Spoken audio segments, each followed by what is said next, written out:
I wanted you guys to chime in on the Latino vote and why it's so pivotal in this election for Newsom. How important is it, Joel, first off? It's really hard to know at this point in time. If there's a good turnout of Democrat voters, as you well know, the Democrats basically control the state, it may not be as pivotal. But if it's close and there's the concern that Democrats may stay home for whatever reason, that 30% of the electorate can make a real difference. And so far, for what we gather, there hasn't been a huge mail-in ballots. They haven't engaged in a lot of mail-in ballots yet with the Latino community, but others have argued that Latinos usually show up to the poll on the day of voting.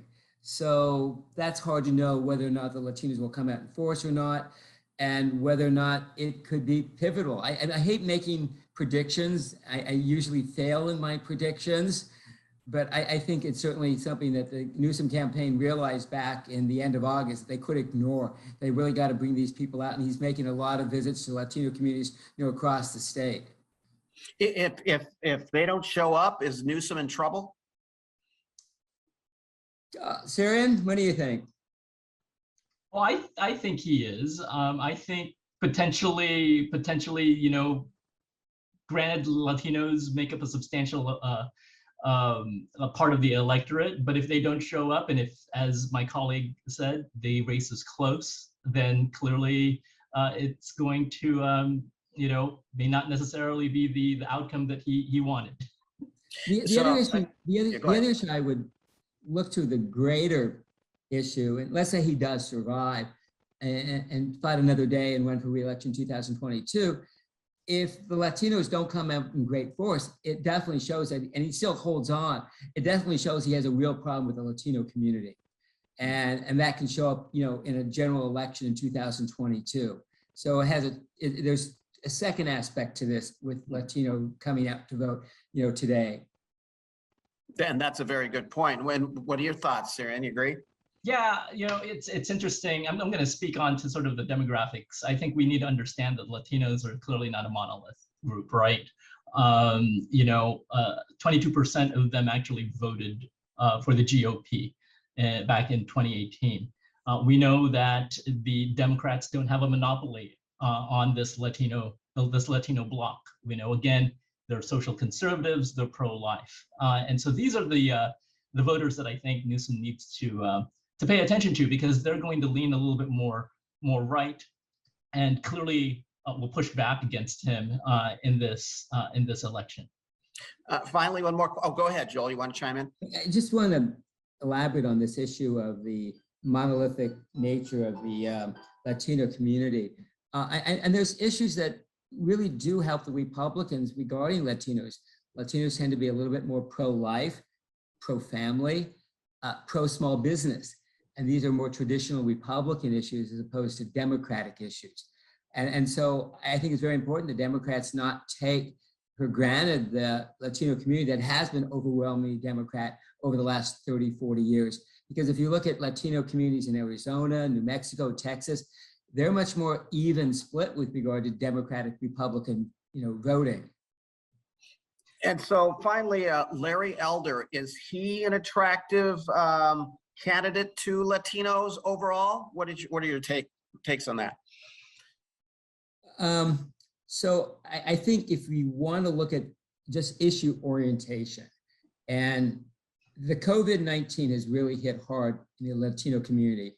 I looked at one set of statistics that 54% of the positive COVID cases have been in the Latino community, far above their percentage. That I think close to 30% of the deaths from COVID have been Latino. Mm-hmm. So they're very concerned about the issues of masks and with regard to the issues of vaccination and social distancing. And I from what I've read, that does not endear Larry Elder to that community. He just wants to get rid of everything. So that helps Newsom on that hand. On the other hand, there's small business, and Larry Elder has been very, he's been speaking about the small business person who's been hit by COVID, which may or may not help him. I don't know though if he really has the kind of strong ID with the Latino community, maybe with the African American community, conservatives, but I think not being a well-known figure within the Latino community certainly doesn't help him. Mm-hmm. Cirian, your thoughts? Yeah, hey, Kurt, I really think Latinos need to pay close attention to this election because I'll speak to the national political ramifications here. Because should Newsom get ousted and Larry Elder comes in, he'll be the governor, and so he's going to appoint very important positions in government. We know Newsom appointed, of course, Alex Padilla to a Senate seat. Alex Padilla is the first Mexican American to serve, the first Hispanic to serve, and for Larry Elder to potentially replace him with a Republican, again, changes the dynamics in Congress, that power dynamic in Congress. We know that the Senate is a 50-50 tie amongst Democrats and Republicans at this point, with, of course, Vice President Harris casting that tie-breaking vote. And so, that can't be set aside. That is such an important critical issue that California is going to take part in today that could change the political power dynamic in the future. In addition to that, we all know that Dianne Feinstein is 88. Mm-hmm. So if she retires or whatever happens to her, with Larry Elder in the governor's mansion, he would appoint her successor, which definitely would be a conservative Republican. And that's something that Newsom has hit on in interviews and in some of his election commercials. I was thinking one more question, and Joel, you already kind of hit on it. Say the governor survives this re-election or this recall bid.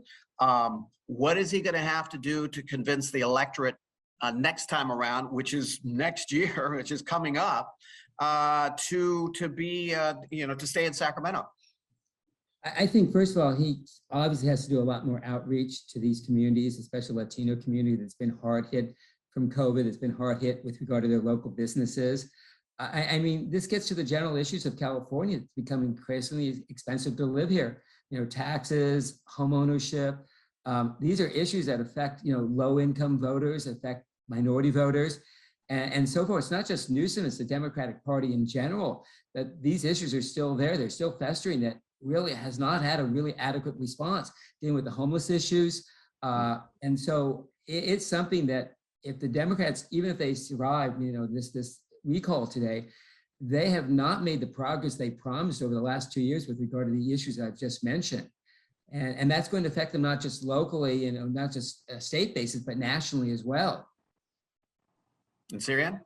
Yeah, I think, President Biden was in Long Beach with the governor yesterday. And in my mind, he needs to, use the president's coattails here to benefit him next year. Even though, of course, Biden's numbers are gradually slipping, he's very popular here in California. And so he needs to emphasize the wins that really the Biden administration has led on, right? When you think about the stimulus checks, when you think about the child tax credit, when you take a look at the unemployment insurance, that has clearly helped not just Latinos, but very vulnerable Californians through this pandemic. And so he needs to highlight those wins to get that momentum that he needs to win re-election in 2022.